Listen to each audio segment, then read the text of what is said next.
Maraming salamat daw mga kababayan, sabi ni VP Sara sa kanilang pagtanggap sa kanya doon sa Cebu. So yun po mga kababayan, no, si Vice President Sara Duterte, dito po ngayon sila sa Barangay Mambaling, Cebu City.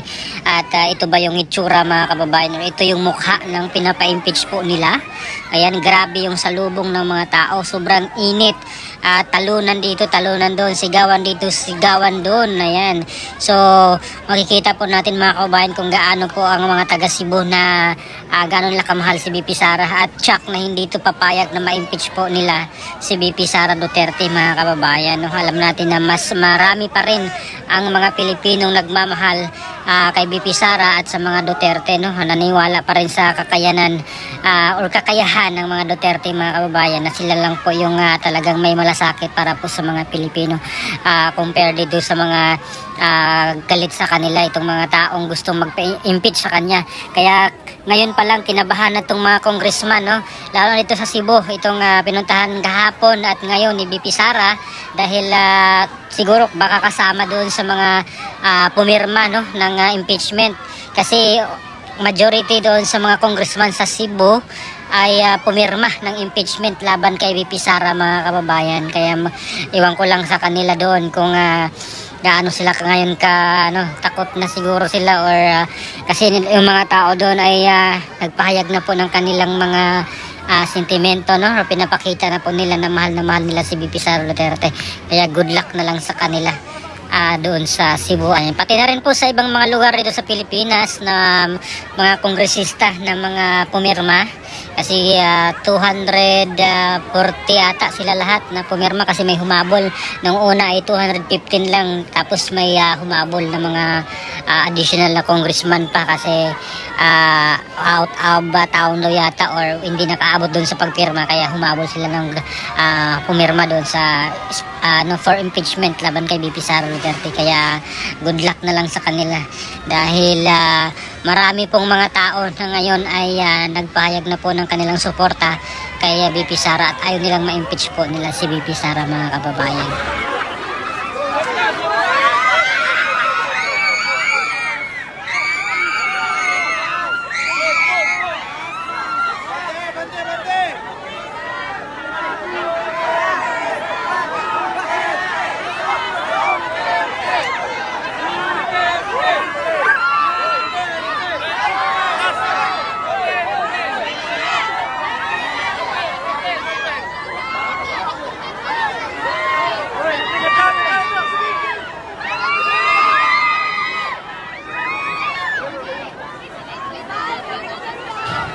Ayan na mga kababayan, lumabas na po ang agila. Oh, ayun na.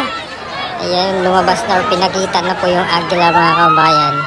Ayan, lilipad na yung agila. Ayan na. Ayan ang agila, oh.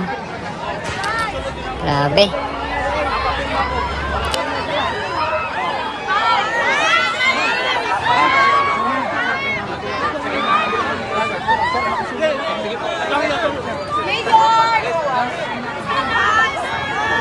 Ma'am Sara, magkakita ko lang pala Ma'am Sara, gusto loob na kami pag-presidential na halin ng tatay ko. SRP, patuloy ko lang. Ma'am Sara, mapicture baby mo, Sara. Sinuot mo daw to, ma'am. Kaya tatay digong yan. Picture ma'am.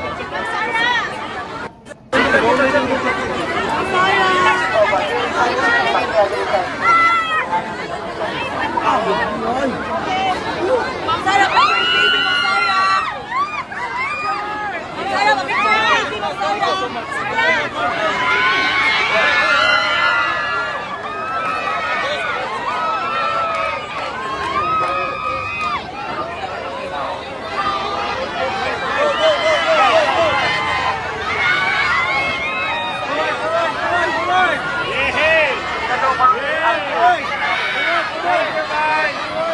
Wala, ay sayang ay wala.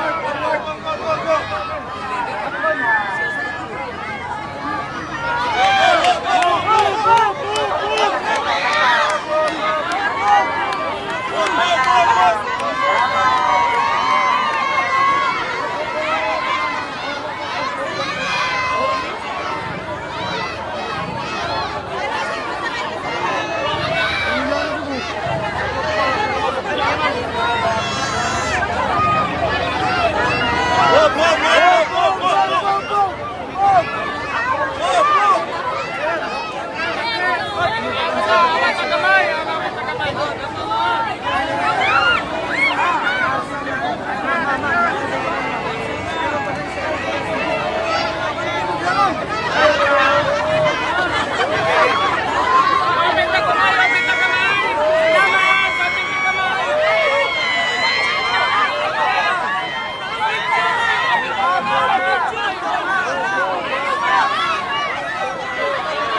So ayan mga kababayan, no, sumakay na po si VP Sara sa sasakyan.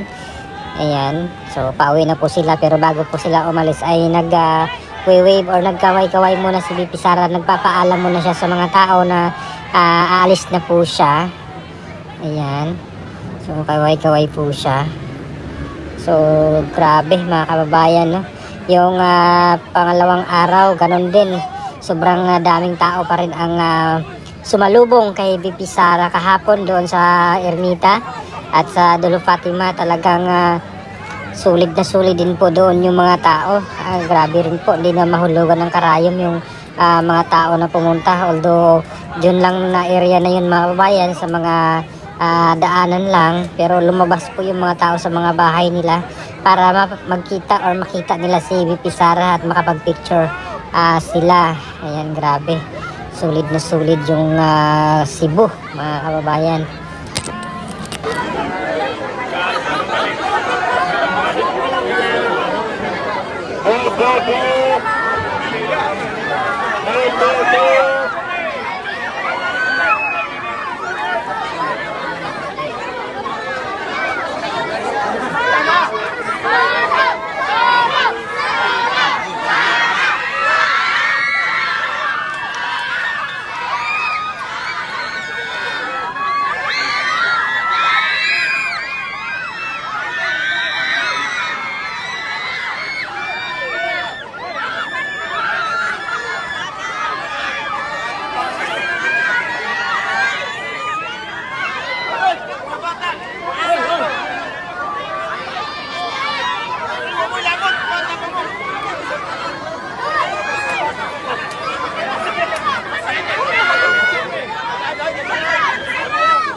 No, so ano po masasabi niyo mga kababayan dito sa pagbisita ni VP Sara? Pangalawang araw na po niya ngayon doon. So iwan natin sa susunod no kung saan po siya na lugar pupunta. Pero malamang sasama to sa mga mga kakampi nila na mga politiko or kandidato gaya po ni Mayor Mike Rama.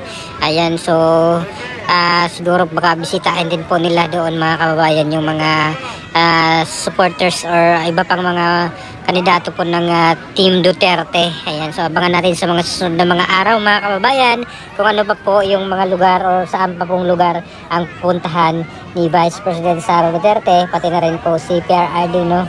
Kasi sasama din po yon sa mga rally ng mga team PDP or Team Duterte Senatoriables. Ayan, so abangan natin mga kababayan. Maraming salamat sa inyong pagsubaybay. Please don't forget to comment kung ano po yung mga opinion or sentiments dito. At maraming salamat. God bless po sa ating lahat mga kababayan.